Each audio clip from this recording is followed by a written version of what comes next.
মা ওদের আইসক্রিম দেন তো।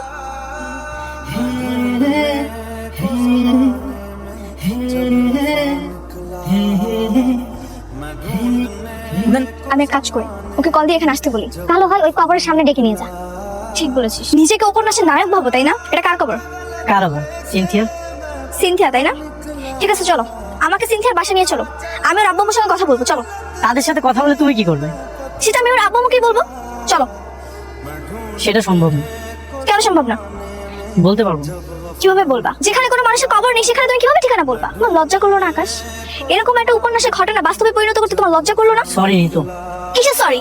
তুমি একদম কোনো কথা বলবা না। তোমার মধ্যে একটা প্রতারকের কথা আমি বিশ্বাস করে ভুল করেছি, ভুল করে নিজের মনে অজান্তে। মনে হচ্ছেন কি নিতু?